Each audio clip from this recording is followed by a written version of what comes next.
Welcome to the Mormon Medium Podcast, where we'll talk about spirituality, the paranormal, religion, and my journey in becoming a Mormon medium. I'm Nanette Ride. Thanks for listening. Now let's go have some fun. Don't be afraid. Close your eyes. There's a moon overhead, but the sun will rise. Blood on our lips, such a poisonous bite. The sound of our hearts go bump, bump, bump in the night. Welcome to the Mormon Medium Podcast. We are your hosts, Brad and Nan, and we have a special guest with us today. Yeah, we're super lucky we have Justin Stum with us. He is an amazing therapist, family therapist. Justin Stum, what do you do? Who are you? Why are you even here? Besides, you're really cool. I'm super glad to be here. By training, I'm a licensed marriage and family therapist and appreciate the invitation to be on. So Justin has agreed to talk to us and give us some tools because there are a lot of people out there who have questions about loss, specifically related to leaving organized religion. And he's got a lot of expertise in this area. Now, we want to make sure that we're not going to offend anybody. We realize that our listeners are still in religion. Some of our listeners are out of religion. Some have never had religion. So this is just a topic to give tools to help people cope with the loss of leaving a religion.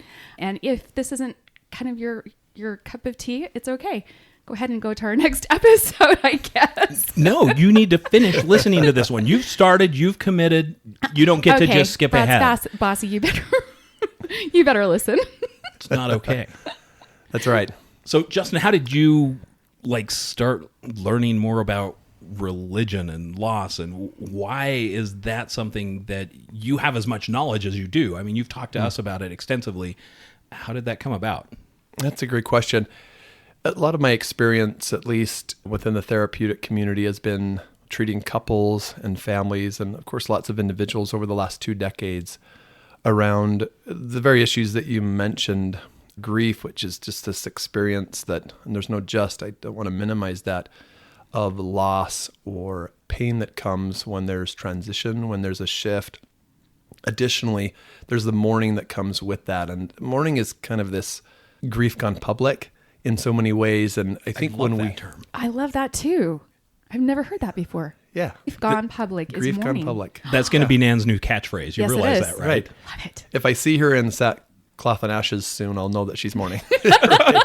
If we're going to go Old Testament here for a minute. But it's part of that process. A lot of the practice, or at least my practice here locally, has been in St. George, Utah, which is predominantly an LDS community. And so within that, you have what you have in other communities around loss associated with grief and the mourning that comes with that. But additionally, in a community where religion, or a term that you'll hear me use off and on throughout this episode today, is faith tradition.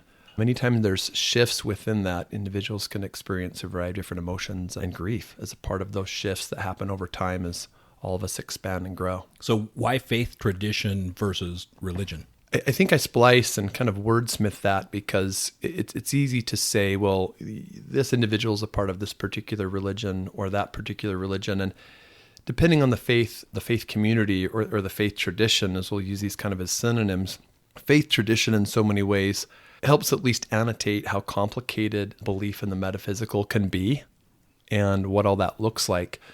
It may not be attending a synagogue or a chapel or a particular worship service that is merely a few hours or an hour. But as we think about faith tradition, we think about what you do in the evenings, what you do on the weekends, the kind of clothing that you wear, what you eat. It's far more of something that's altogether beautiful, a tapestry in so many ways, but also can be really complicated.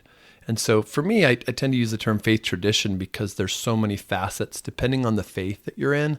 If you're a part of an organized religion that has doctrinal tenets and teachings that can be pretty encompassing in the way you live your life, it's more of a tradition and a way of being and a system than it is, I'm this particular religion and I go to this particular activity. So what I hear you saying is that people, they have their religion but the religion becomes who they are. It defines them because it's every aspect of their life, right? Right. Okay. So as a person is leaving or asking questions about their religion and thus asking about who they are, that can be really traumatizing, and it can be a lot of loss, right?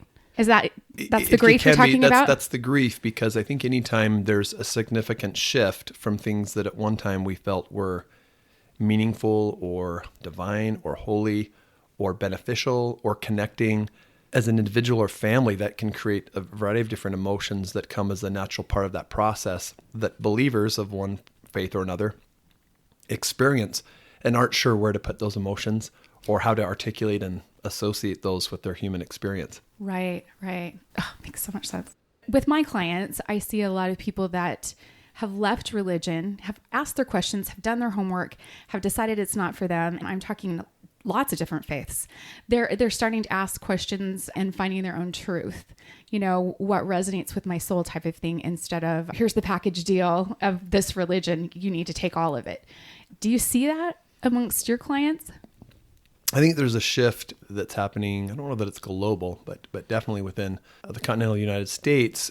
The way that individuals are framing authority, I think, is shifting as we look at, your millennials and your Gen Z. You've got your Gen X, your baby boomers, who are obviously in that, these 70s. I think they'd be in their 70s about now.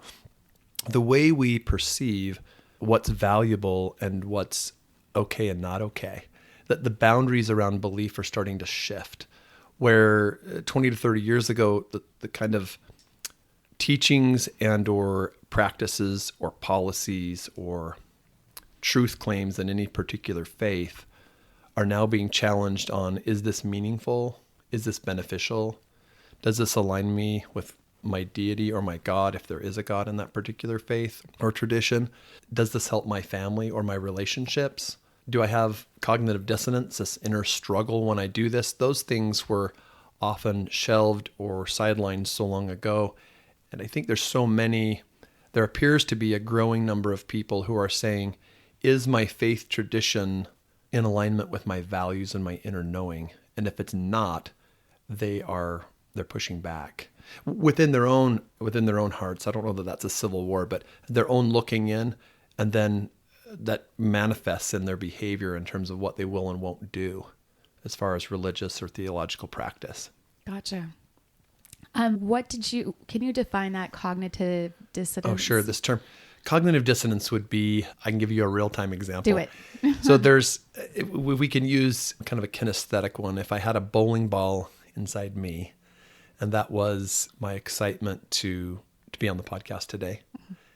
And he makes it sound so enticing. I know, right? I was so excited to be on your podcast. Yes, I Thank was. you. I know, right? There's a bowling ball sized part that says, hey. Wait a minute. Are we being billed for this? No. Okay. We're not. All right. I thought I better check. We need the humor. No bills. This is just a free flow. Awesome. Okay. That's even better. Yes, that's what we need. A bowling ball sized part that is, I want to be on the show. Thank you so much for the invitation. That was kind. And a cantaloupe-sized part that says, you need to be careful here. You're talking about the metaphysical things that people believe. You're a healer. You're a supporter of so many in different faith traditions. Be mindful. And so when we think of this bowling ball-sized part, that's excitement to be on the show, and a cantaloupe-sized part within me, like a billiard ball, but different sizes. Those parts they don't go together really well. They don't flow together. And so when they clash, it's where those two spheres meet, that the dissonance. And so we can have this inner conflict that occurs when those things are clashing together. And the greater the size of those spheres or the competing ideas within an individual, the greater their, at times, confusion and pain. I had a good friend who was from India. She was a PhD in externship during the time I was doing some of my practicum hours, and she was in a different caste system in India than her lover. And that's tough, because once you're in a caste, you don't move up, you're there. No. And right. Do you want to explain the caste system so that our listeners understand what Sure. exactly that means? Sure. So there's some stratified measure within, want to be careful here as I don't understand the Hindu faith tradition entirely, other than there's some stratification of who gets to relate and marry and engage with who. And I don't remember if she was in an upper caste or he was in a lower caste or not, but I remember her saying, what I'm doing is totally not okay. And our families are not happy, but I'm choosing to follow love. Wow. Wow. That's what I'm doing. That's brave. Wow. Yeah. That's really brave, because then you have this whole family system that basically shuns you.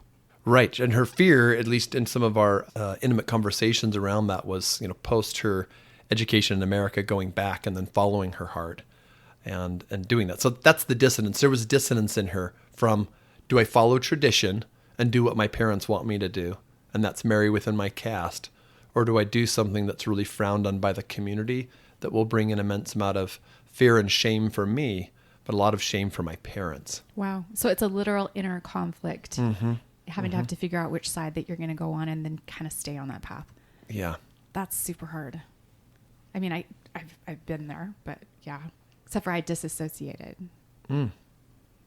So, story. I have a little grandson who was becoming a deacon. Okay. And so we drove. What's a deacon? I hate you right now. No, you don't. You want to talk about that. It's a young man that has turned 12 years old that is receiving the Aaronic priesthood, and he's able to pass the sacrament and able to collect tithes and offerings and stuff.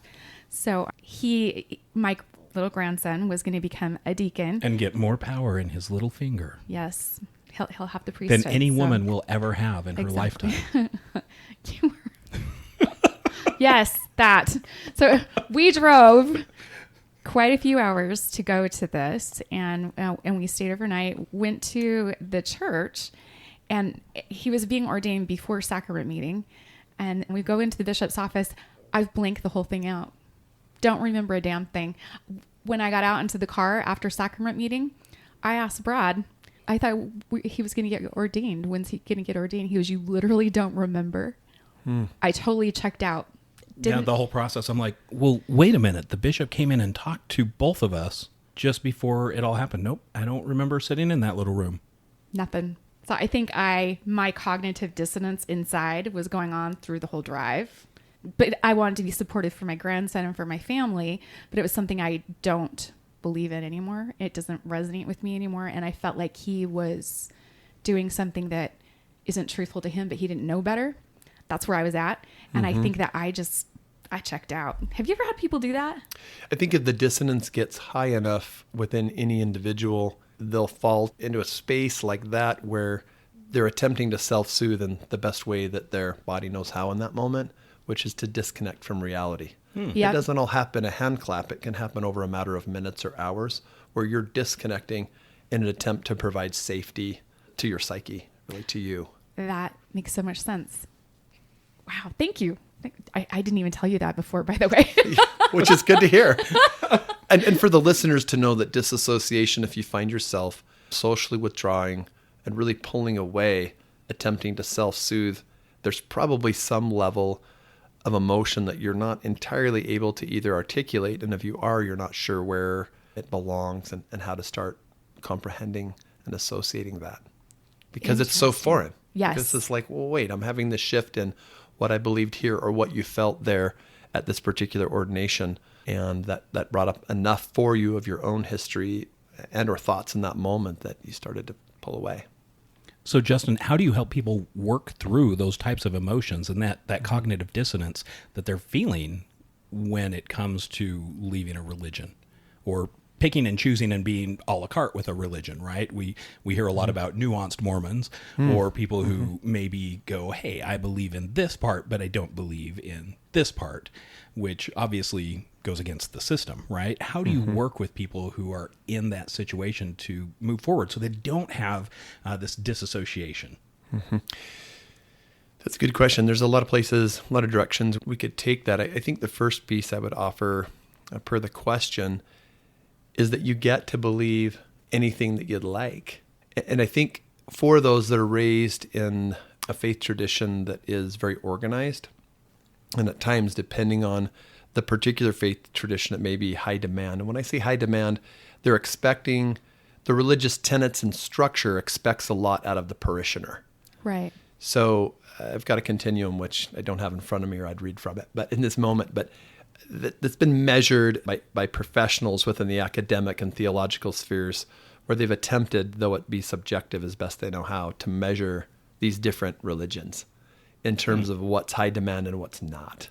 And you mentioned Mormonism earlier. That would be in that top 25%, at least based on this particular scale. As a high demand religion. As a high demand religion. As one that expects a lot of the believer with respect to their undergarments or foods they do and don't get to participate in, the kind of films that they might watch, or other food code in terms of what can be consumed, guidance, though not commanded, of who they do and don't associate with. Those would be higher demand and create more dissonance in someone who's expanding in their own way. But your question around, how do you move into that, is helping your loved one, moving into relating to yourself more kindly, that I get to believe anything that I want.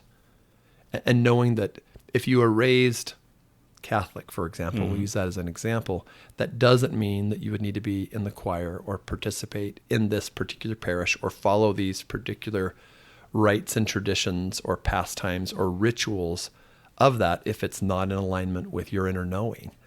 And so I think if we can come to terms, or if the individual can come to terms early on, that I get to believe anything and I don't have to believe that forever, that I'm constantly expanding. But there's some binary language that exists in so many ways within theology, and that's that this is right or this is wrong, or you always have to believe this. And if you move out of alignment with this, whatever the this is, then you've fallen by the wayside. Or within the southeastern United States, it would be referred to as a backsliding, right? Or within fundamentalist Latter-day Saint communities in some of these areas here, the terminology would be one who sows seeds of doubt.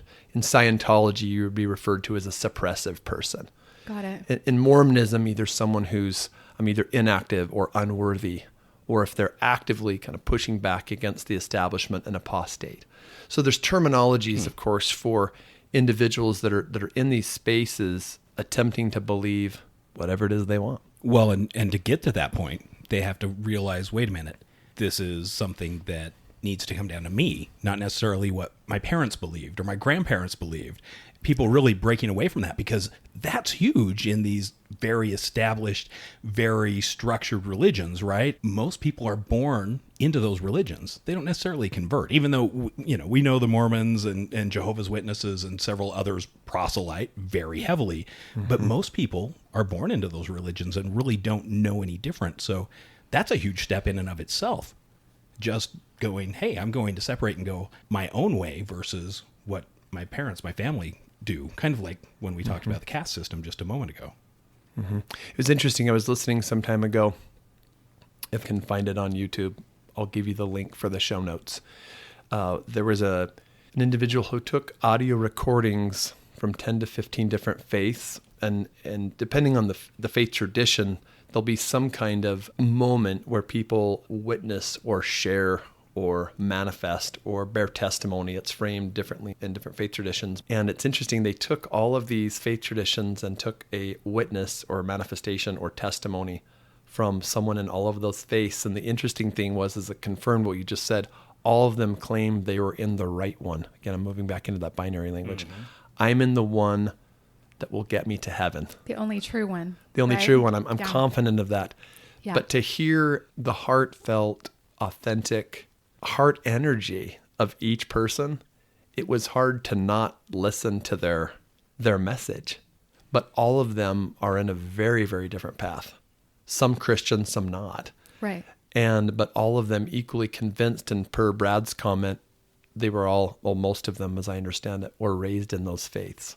Right. And Nan, per what you said earlier, their identity, the interesting thing about spiritual development is we think of Eric Erickson's stage work around identity, and James Fowler, which we'll talk about later if that comes up, his levels of development for faith stages, is that theology becomes, particularly in the high demand religions, a very big part of your identity. So as soon as someone starts expanding or falling into non-belief of certain truth claims or teachings, It's a shift in identity versus, oh, I think I'm going to go to a different parish or a different Mormon ward, or I'm not doing Mormonism any longer. It's not simply a shift in what they believe. It's a shift in who they are and how they articulate their identity. Wow. I love that you're touching on this because it's something we've talked about on the show before, how, when you talk to someone, they don't say, oh, I believe in the Church of Jesus Christ of Latter-day Saints. Mm-hmm. They say, oh, I am a Mormon. I am Catholic. I am Jewish. Whatever it is, it really relates to them. So I'm glad that you're touching on that, because obviously we don't have the educational background to really speak to that point. We just have enough knowledge and experience, between our 100+ years bullshit of our life. way through. Yeah. Sometimes. Yeah. There's bullshit that happens in the academic and clinical spheres. I think that's what PhD means, right? Piled higher and deeper. Yes. Absolutely. Something like that. I love it. Right. That's awesome. So yeah, thank you for touching on that. Oh yeah, for sure. And I think that the interesting piece along that is Thomas Merton he's someone to Google later, who's a Christian mystic. And I attempt to pay attention to things that he said. Hold on a minute. What is a Christian mystic? That is a fantastic question. I'll turn you to Google to operationalize that one. All right, I'm on it. He's on it. Keep talking. So he's what I would refer to personally as a Christian mystic, but he was, I believe, murdered in the Philippines at a speaking engagement. But something he said that I just pinged my mind as you said that. He said, and this is the reason there's so much tension in families, in faith communities, in faith traditions, in neighborhoods, around religion, not just because of Facebook and some of the battles that go on in those spheres, but he said, when you criticize a system that the individuals within that system have associated themselves with fully, you're not just criticizing the system, you're criticizing them. And that's something I want to hear your guys' comments on that, but it's interesting. And that's why in some of these spheres, people move into such binary arguments about what's real or what's true, because the faith tradition of a particular individual, depending on how much they lean into that process, is actually a part of them.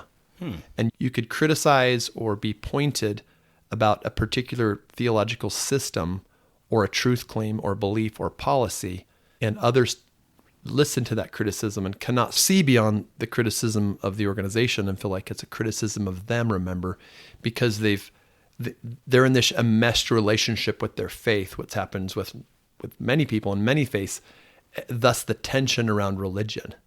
When we're talking about these kinds of shifts in families where things can get really rowdy. So that explains the pushback that you get and the defensiveness that you get when people say something about a religion. It feels like a dagger to the person. It's a direct attack to them. And then they're going to just push back. So that way they're never going to listen to or be open to any other kind of truth. And you said something earlier. I have to just touch on it before I lose it in my head. You were saying you have all these different people on different paths with different religions and going through and picking the things that resonate with them and getting rid of other things, right? But they're all on different paths. I always say, and this is just goes along with it, I always say that we all came from the same place and we're all going to the same place. We just take different routes to get there. And if this world would be just so much better if we helped each other along our path, no matter what our belief system was, no matter where we're at, we helped each other and we showed more love to each other and kind of gave each other a hand up and maybe clapped a little bit and, cheerleaded for them. Because some people, like you were talking about, the ones that gave the testimonies or the manifestations or whatever in different churches, that was their truth for them right then and there. And you felt that with their heart. Their heart chakra probably is just pinging about truth. That is their truth. And who am I to judge, or you to judge, or Brad to judge someone who's coming from a place of truth for themselves?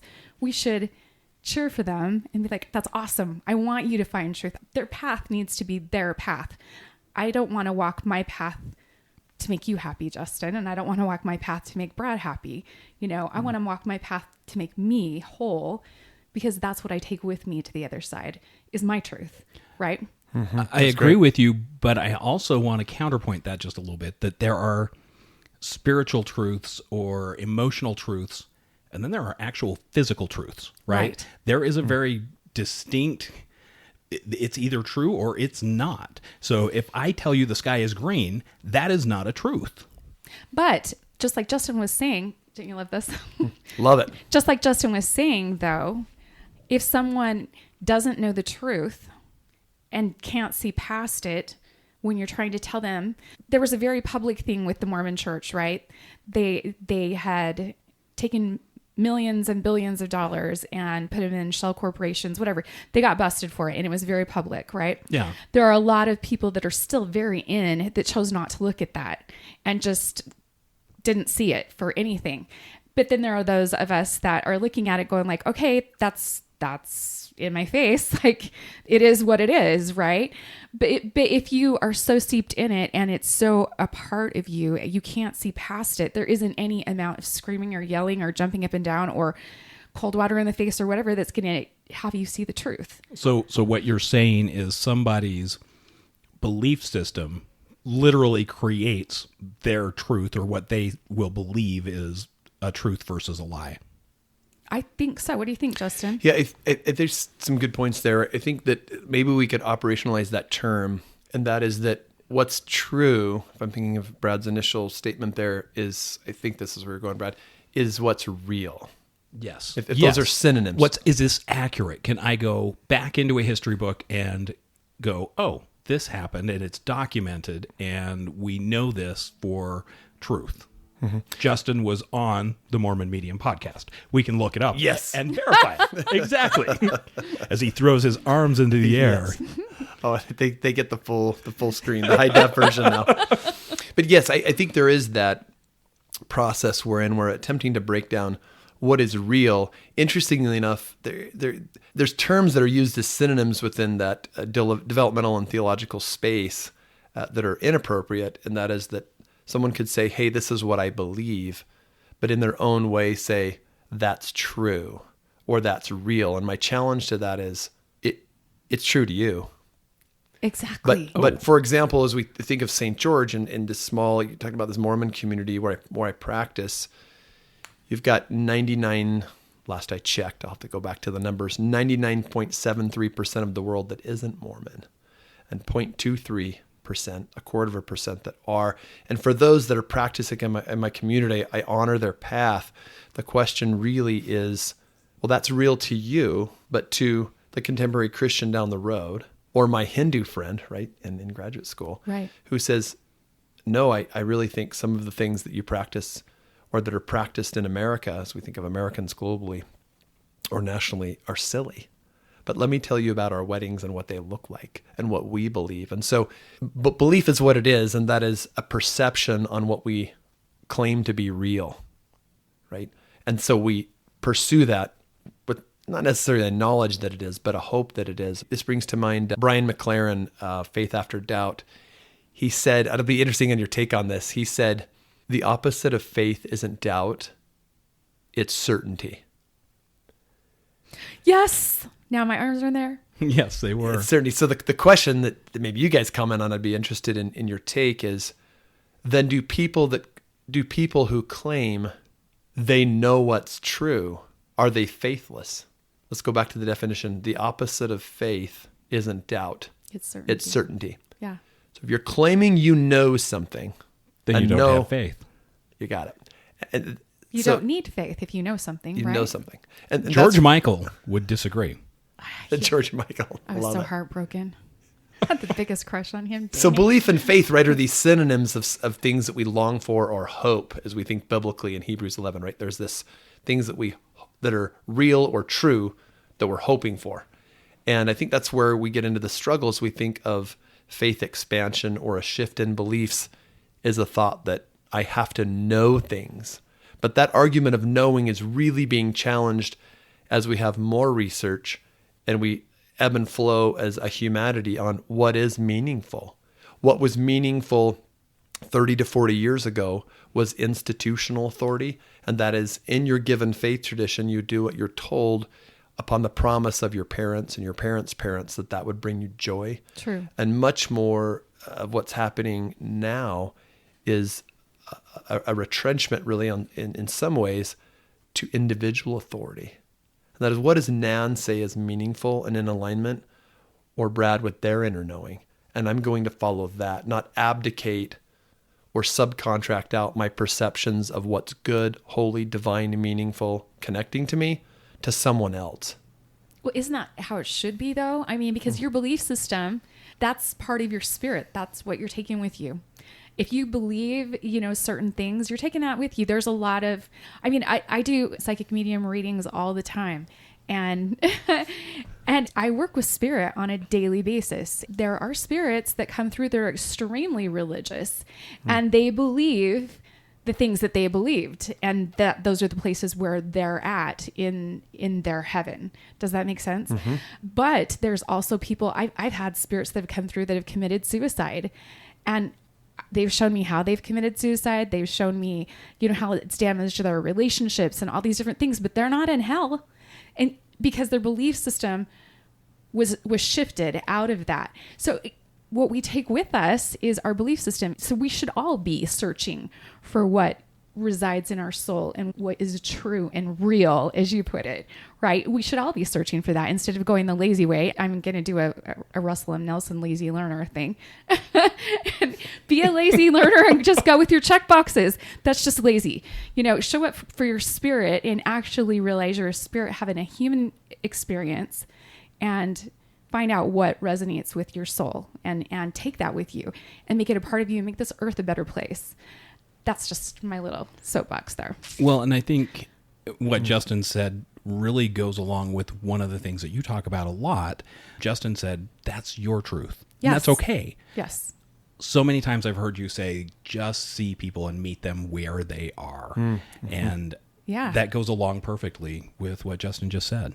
Absolutely. 100%. Yeah. Some people, like, we're all going down I-15, and some people take an exit. They're still going to get back on I-15.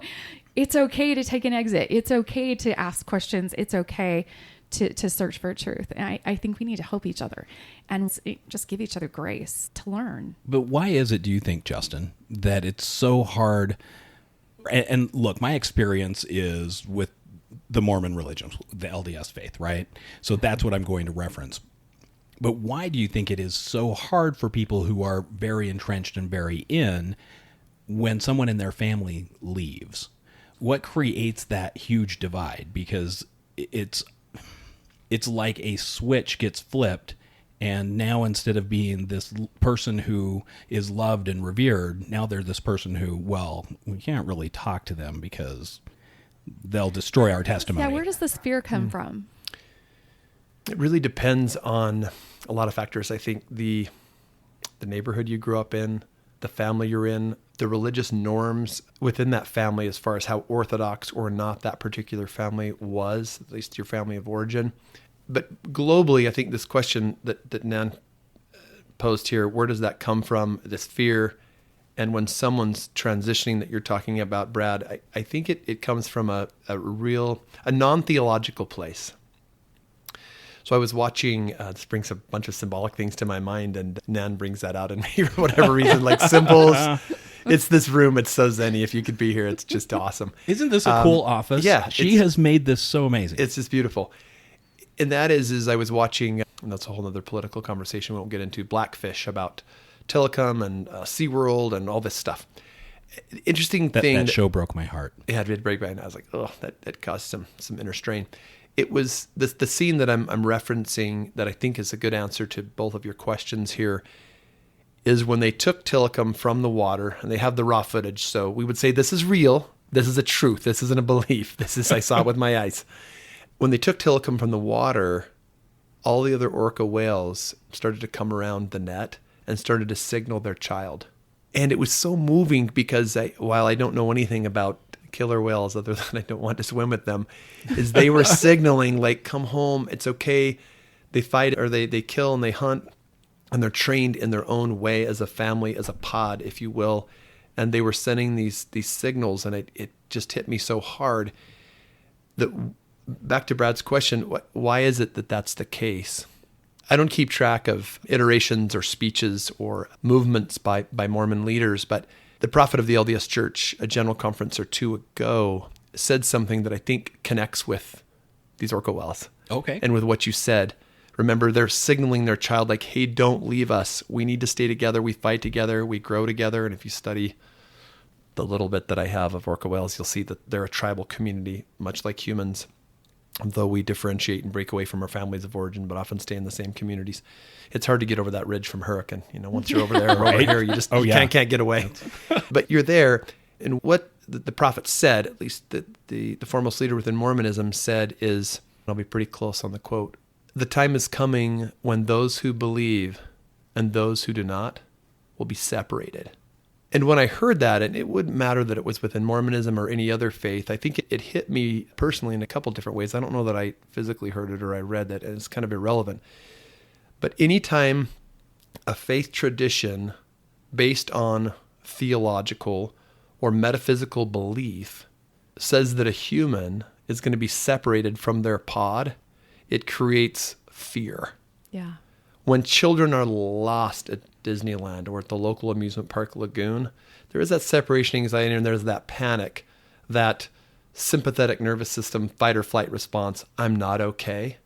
And so when you have a high demand religion like Mormonism that you're referencing here that says, if you don't follow these rules or commandments or tenets within the faith, and if you don't follow this path, this slot canyon to heaven with these undergarments and these pieces, and you have the leader, not in the 1960s or 70s, but in 2020, 2021, saying you'll be separated, you're promoting fear among people who, like orca whales, want to stay together. And we see that around the world. This isn't unique to Americans. So back, even as we step away from theological teaching about how families might or might not be united in an afterlife per Mormonism's teaching, when you promote separation, unless someone adheres to your purported revelations, it's a form of spiritual extortion. Oh. Which is kind of heavy to say, hey, like that doesn't promote the kind of freeway that Nan talked about, that there are many beginnings, same ending. It promotes a more binary model, which is there is one way, and there's 0.23% of the world population that in theory is on that track, and the rest of you are off that path, off the covenant path, as they might say. So that's a very long answer to your short question, but I think it's important to give that kind of detail to the listener here, that that's where the fear comes from. I don't think it's parental control or extended family control. It's that they deep down say, we don't want Brad, if Brad were expanding or transitioning out of Mormonism, to move into the net. And so we do all kinds of unhealthy things sometimes. Wow. It's sad because they don't see that there's a hole in the net and you have the whole ocean to swim to. Just saying. Look at that analogy. Snap. I don't even know how to respond, but I love symbols. I'm a symbols person. There is the whole ocean. I saw this fishbowl in the ocean. Have you seen that graphic? It's a fishbowl inside the ocean, a cartoon, and it's underwater. And there was a fish in the water inside the bowl. And inscribed on the inside of the bowl, it said religion. And then there's another fish outside of the bowl, but in the water, in the ocean. Remember the fish bowls? Oh, yeah. And it said spirituality. Yes. Which is an interesting way of articulating that there are those that are seekers and perhaps not in an organized, or as we think about it within the developmental and theological frameworks, the formal terminology is affiliated. Yes. Right? So if there's some spiritual ritual, whether it be a christening or a baptism or some kind of formal commitment, you would be affiliated. Mm-hmm. And so those non-affiliateds, while depending on the faith are perceived as lost or not on the path, it's those kinds of exclusionary kinds of languages that create more distance. Unless, as you said, Nan, everyone's attempting through their own belief from their family of origin or their neighborhood or their own exploration. I don't know that I would say everyone, but most people are seeking. Yes. In some way. You know, there are those few people that just want the checklist and want it easy, and they don't want to look. And I call those baby souls. They haven't lived a lot of lifetimes. So they're just here, for the experience and whatever. The rest of us are like kicking its butt. So it's interesting because I have a son. When I left the church and when I stopped going, I became completely inactive. You could see the torture in his face and I could feel it in his heart. And he felt like he had to save me. He said, I will get you to the celestial kingdom is what he told me.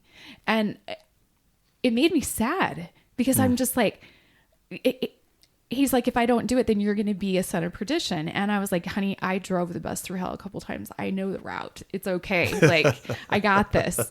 But he didn't think it was funny. And he was serious. Like, that's his indoctrination, that he has to save me. And I don't want anyone to have to save me. That's my job. Like, no one should have to save anyone else. We should love each other and we should help each other, but to save each other, we don't have to. Not at all. It's not our responsibility. We're here to have this experience. This earth life is a school. So That's an awesome point, Nan. I love it so much. This, however, is the spot where we need to go ahead and wind down with this episode. The great news is Justin's going to be back with us for another episode. So if you tune in next week, you're going to be able to hear more about this and more of this fantastic conversation. And we're super grateful to have him here too, to actually put some professional insight into this world of leaving religion and of grief and of loss and how to navigate this. We're super grateful. Yeah, thank Stay you, tuned. Justin. Thanks for having me.